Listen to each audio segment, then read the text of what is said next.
Welcome into this week of Missouri Politics Daily Update. I'm joined today by the most fashionable member of the entire Missouri political atmosphere, Secretary of State Denny Hoskins. Thank you for joining us. Hey, thanks for having me, Jake. I got to ask you, Yes. Who gave you the idea for the red jacket? Was it David Pierce that was the inspiration? Yeah. Because he is also very stylish. He is very stylish. So he did come up. He had a red jacket that he let me wear a couple times.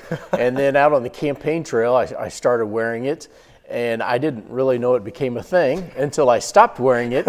And then people would say, hey, where's your red jacket? You know, I'd be out at Lincoln Day or some other event. Where's your red jacket? I want to get a picture of me and you in your red jacket. So the good thing is I never have to worry about what I'm going to wear when I'm at the Capitol. But that's also a bad thing, too. I do have other clothes. Is the red jacket a mandatory outfit attire for all Secretary of State's officials? No, not at all. Sometimes I think the hairstyle is, though. When you look at the Secretary of State from Idaho, you look at the Secretary of State from Kansas, Secretary Schwab. So, no, but I will say even my counterparts, both Republican and Democrat, have caught on that the red jacket is mine. And in fact, had some meetings in D.C. a couple months ago, and I'm sitting there in the Longworth building in the basement.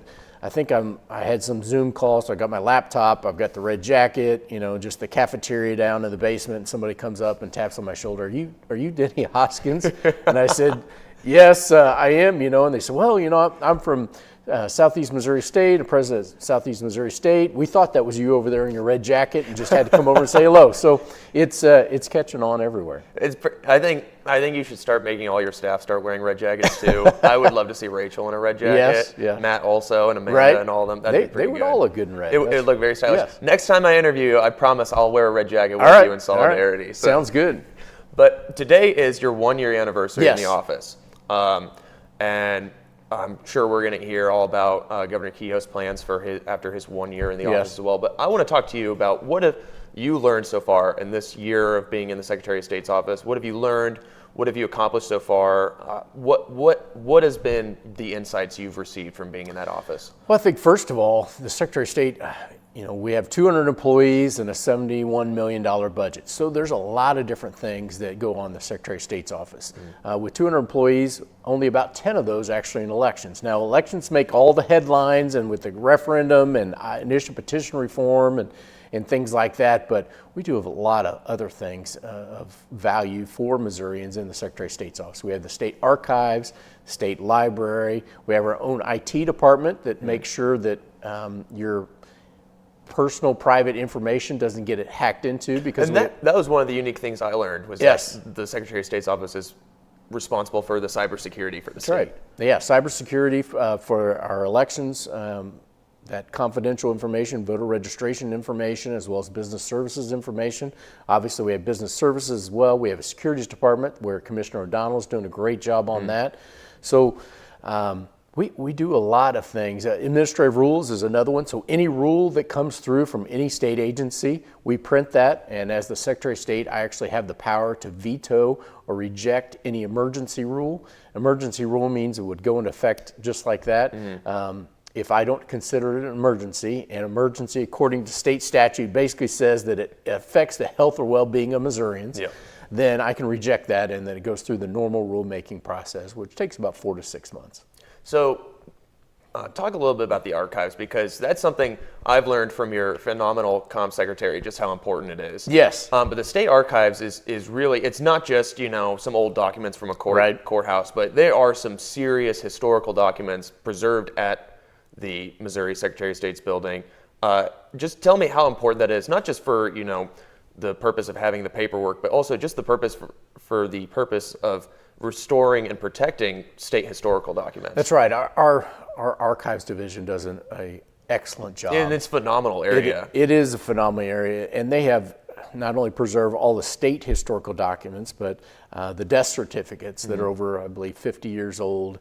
And so they preserve all these documents, and we have field archivists too that go out to county courthouses and look for old documents and bring those back to here in Jefferson City and painstakingly go through. In fact, when I was first elected and came to office a little over, or about a year ago actually today, they had this print that they had on this paper. And I was like, well, when's this from? Well, this is a 1928 official record of something. I said, well, what are you doing it? Well, we're restoring it. And it was about, this big, this long, laid out on a table. I'm like, well, how long does restoring that take? And they said, oh, about 6 months. So I don't have enough patience for that, and I'm glad that our folks in archives do, because they painstakingly go through basically millimeter by millimeter and clean that document and preserve that document. So, what's the saying? For those that forget the past are doomed to repeat. You're doomed to repeat it. Well, we definitely want to learn from our past and our history and preserve all that history. So we have a lot of important documents, whether it's from Stan Musial. We have a lot of all these things down there, and I encourage everybody to come visit our state archives, research your family history. You can do that as well. We have books too that. From prison, our Missouri State prisons, that actually show the name of the person, what they were in there, and their signature when they signed into prison, that are hundreds of years old. Kelton will have to visit over there because he's been having some trouble trying to find his family past. So is it Dent County, Kelton, that you've been having trouble with? Yeah, Dent County. You might have to go over there and take a look through it. Most certainly, yeah. So let's talk about, you've had actually a very busy interim. That's where right.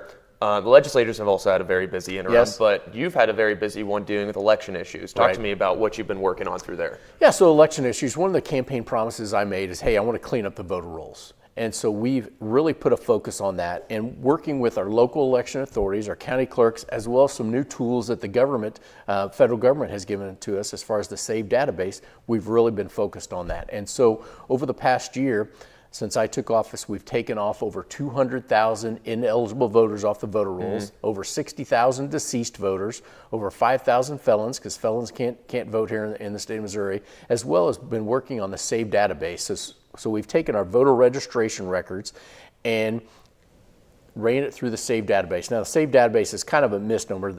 There's no SAVE database. It's a conglomerate of a lot of different other databases, like Social Security Administration, the DHS database, and things like that. And so we've had some kickback that said, hey, we're not for sure if this person's a citizen or not. And so we're working with our local election authorities in order to verify those. We do have some documentation of some non-citizens that have actually voted in elections, and we're turning those over to authorities. So that's been the biggest thing, is to make sure that, hey, our voter rolls are cleaned up, and we don't have somebody that possibly moved from Missouri over to Kansas and becomes a Jayhawk and then still goes across the state line. Those people should not be allowed to vote in That's general. Right. No person in Kansas should have the right to vote, in my personal opinion. But a lot of people see that as a very controversial thing when you say, oh, we've cleaned X amount of names off the voter rolls. But a lot of it really is just basic paperwork that is just getting re-cleaned up. It's honestly the purpose of government is to make sure the paperwork's in order. Exactly. And so I see no reason why it's such a controversial topic to say we're doing our job, which is to make sure that government is more efficient. Yes, most certainly. So as Secretary of State, I don't make laws, I administer the law. And so we're administering our state law and our Constitution as far as those voter rolls go, to make sure, like I said, that only eligible voters are on the voter rolls.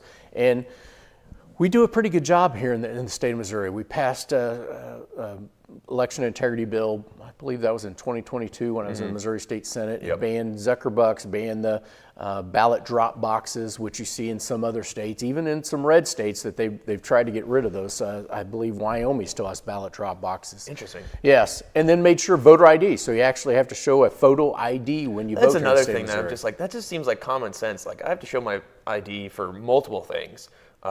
Most importantly, to buy alcohol. Right. But I have to show my ID for several things. I'm like, why is voting seen as such a hot topic to show your ID for? No, I agree. You have to show your ID like when you get cable service Exactly. or internet service at home. They check your ID. Okay, but yes, you are the person you say that you're supposed to be. But in some other states, they have, and more that I learn about what other states' voters' laws are. Minnesota obviously has been a hot topic recently, not necessarily for election integrity issues, but in some have come to light where it appears that when I go to the voter polls that I could say, hey, Yeah, these 8 people, I vouch for them that they say who they are, and so yes, that you need to let them vote. Some of these states have same-day voter registration. Other states, some of the states, especially some of the blue states, don't have voter ID and photo ID, and so you can come up, register to vote the same day. You don't have to show any photo ID, and they let you vote right there on the spot. So in Missouri, we've done quite a bit. Is there more that we could do? Most certainly. Most certainly. I think there's always room for improvement. And one of those things is requiring proof of citizenship to register to vote here in the state of Missouri. Some of the other states, Wyoming, New Hampshire, just added proof of citizenship in order to register to vote. And so I believe Senator Ben Brown has a bill on that this year. And so hopefully that will get through. Ben Brown also passed that bill last session that would ban out of foreign national money from being poured into the country, or at least the state. What have you seen as the Secretary of State? It seems like the MEC's really kind of changed its way in terms of having to manage that now. What role do you have to play in that when dealing with elections or ballot initiatives, when foreign money may come into an issue? Yeah, so when foreign money, could come in, obviously we have a complaint or a comment line. You can call in and make a complaint or comment as far as any of those election issues. And then much of that we turn over to any information that we get that would allude to, hey, you've got some foreign government or some foreign entity that is putting money in for or against a ballot initiative. We turn that over to the Attorney General's office. And since General Hanaway has come on, she's done a great job. I did not realize when I was first elected Secretary of State how much the Secretary of State and the Attorney General worked together. Yeah. And first obviously it was General Bailey who did a great job, and then General Hanaway who's taken right off where Bailey left off. Yeah, Catherine has been, phenomenal to watch. She just naturally fits into this position so well. It feels like there's been no transition whatsoever. It's just exactly. But so talk to me. So Michael O'Donnell was appointed to, I believe it was a securities review or a commission. Securities, yes. So talk to me about that. What is he doing? Because his job that he has is vital to the Secretary of State's office. Talk to me what he's doing there and what he's doing at the Secretary of State's office. Yeah. So Commissioner O'Donnell, obviously he was a state rep for 7 years. He's a bond trader by trade. And so we were very fortunate when I started interviewing people for the Securities Commissioner job that O'Donnell considered it. And he is doing a wonderful job over there at the Securities Division within the Secretary of State's office. So a lot of people don't know that we have a Securities Division. So basically we have investigators, we have a prosecutor, and then we have the commissioner who basically serves as the judge and jury.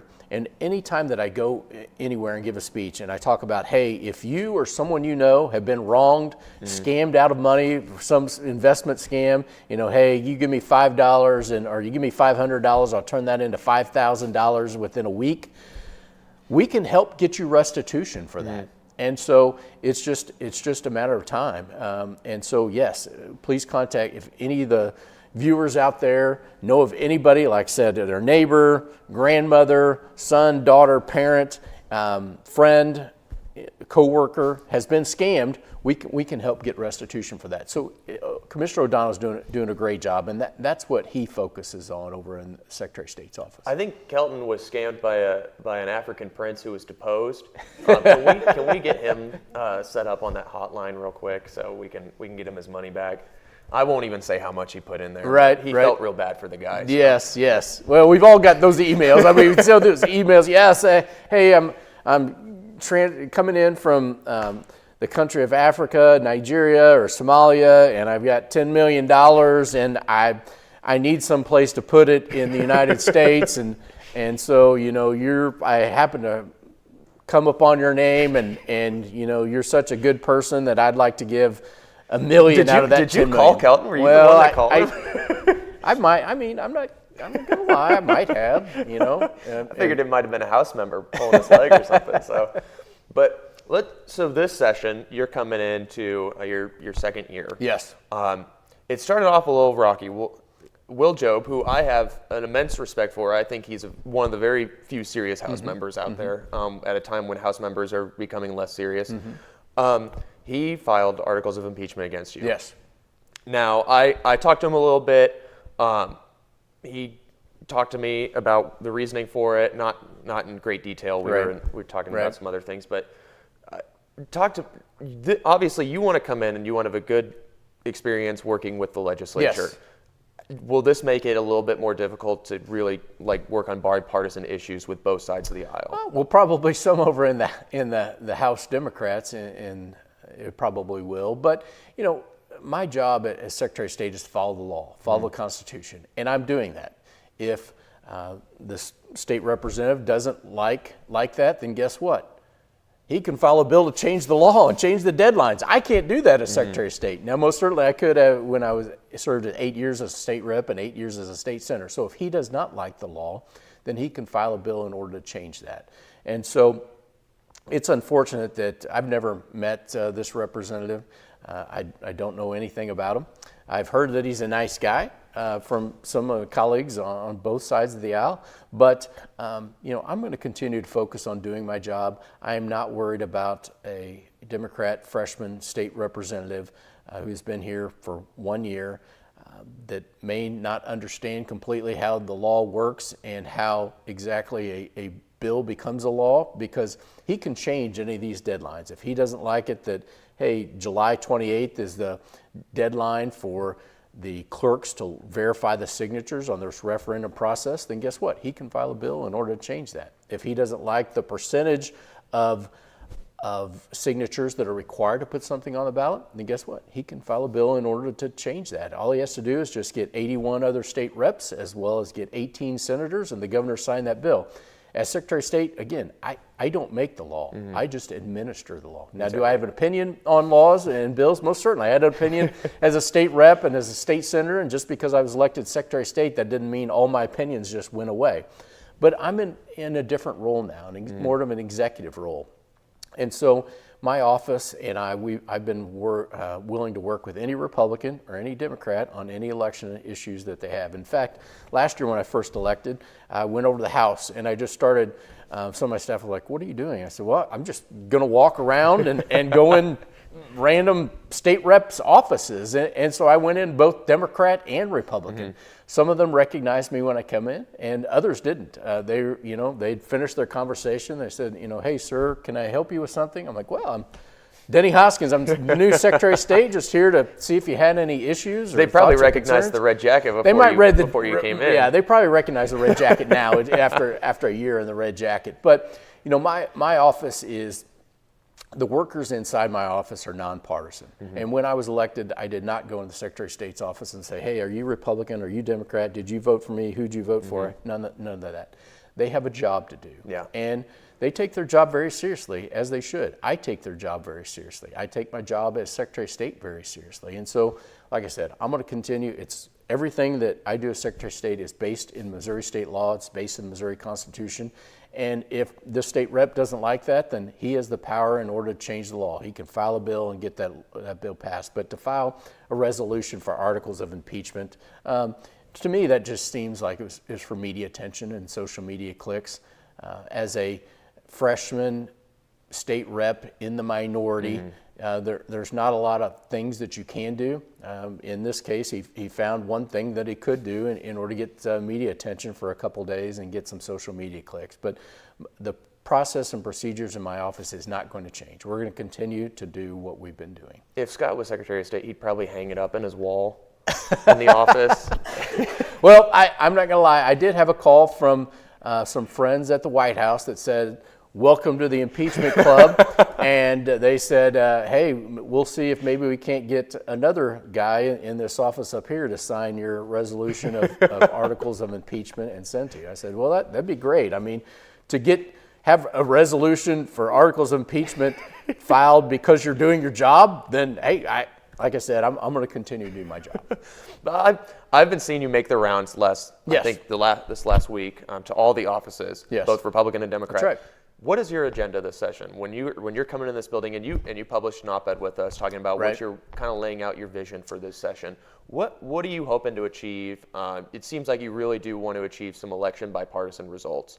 That's right. What are you looking to achieve this session? So one of the things is the initiative petition process in the state of Missouri is broken. And we have, I think, over 140 initiative petitions that have been approved for circulation. Now, there's not going to be 140 different ballot questions on the ballot this 2026, thank goodness.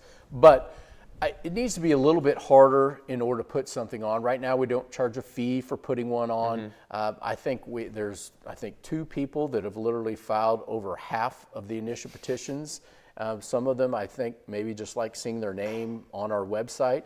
But have some sort of fee, small fee, $500 to $1,000 per initiative petition that's filed. And once you gather the signatures to put and they're certified to put that on the ballot, then we would refund that money back to you. Yeah. Because a lot of the IP process takes a lot of paperwork on behalf of government, and yes, that's a lot of tax dollars that have to go that's right. to Yeah, doing not that. just from my office, but the Attorney General's office is involved, the state auditors Exactly. is involved in that as far as the fiscal notes. So there's a lot of time and energy that goes. I mean, we take each one of these initial petitions that has been approved for circulation seriously, like it is going to be on the ballot. Although, like I said, a lot of them, I think people just like to see their name on the website, and so they file multiple versions of multiple different things, and then that way they can say, hey, look, I filed a petition and it's been approved for circulation. So It's a really good Facebook post, I'll say. yes, it's a really good Facebook post, maybe good for media, good for their social media and things like that. But so that's one of the things is looking to put some charge for that, because it does cost state taxpayer money as far as time, energy, and effort from my office, the auditor's office, as well as the Attorney General's office. So that's taxpayer dollars and time and energy that could be put toward other things. It seems like also that it's really easy to change the Constitution in this state. Yes. Like remarkably easy. That's I right. feel like I would have a better time changing the Constitution than I would, finding out who scammed Kelton. I think it'd be a little bit easier to do that. Right. So, but I worry with the IP reform bill that they have Yes. floating up for this election. I worry that it may go a little too far. Now, I could be wrong, but what are your thoughts if we need to change that, which I fully agree, and I think the average Missourian agrees with you that it's a little too easy to change the Constitution in the state. Do you think we should try to find a better way to do that, or, Yes, I think it is too easy to put something in the Missouri Constitution. We have one of the easiest ways to get stuff on the Constitution. It seems easier to pass something in the Constitution than getting a bill across the line at this point. Sometimes yes. If you have millionaire or billionaire out-of-state special interest groups, they can pretty much try and get anything they want to. And so what we've been doing is looking at what other states are doing. Some of those other states, well, I'm not saying we do this, but Kansas, only the Kansas legislature can put things on the ballot. There is no initial petition process actually in the state of Kansas. Now, I'm not suggesting that we do that, but what some other states have done is they've said, okay, you have to be a registered voter of that state in order to gather signatures. Here on the referendum, the congressional referendum process, I mean, we had people from Michigan, we had people from California and New York all coming in and gathering signatures, which is a little peculiar why they're so interested in what we're doing here in the state of Missouri. I guarantee you they couldn't find Johnson County on a map. No, and they probably couldn't pronounce probably Warrensburg Jackson County either. Yes. And so, some of the things like that, or having the signature gatherers, they have to check a photo ID in order for that signature, because that helps too with reducing the amount of non-registered voters that actually sign that petition, because only a registered Missouri voter can sign a petition for initial petition or a referendum like that. Some other states have said, okay, well, if you need 100,000 signatures to put this on the ballot, then we only allow a 10% overage. So you can only collect 110,000 signatures in order to get that 100,000. Okay. And that requires the circulator, the petitioner that's collecting signatures, to really do due diligence to make sure that, hey, you're a registered voter here in the state of Missouri versus a registered voter in Kansas or a citizen of Mexico or... Not Mexico, Missouri. No, not Mexico, Missouri. That's right.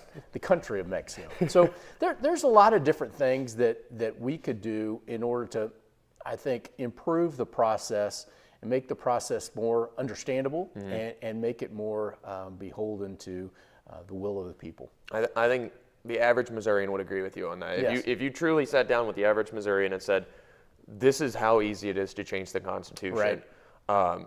I think most of them would agree with you. I think the issue right now that I've been seeing on the ground is that usually campaigns are who can win the messaging war. Right.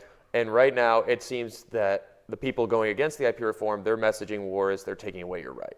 And the Republican side, or the side that may be in favor of the IP reform, that takes a little bit longer for them.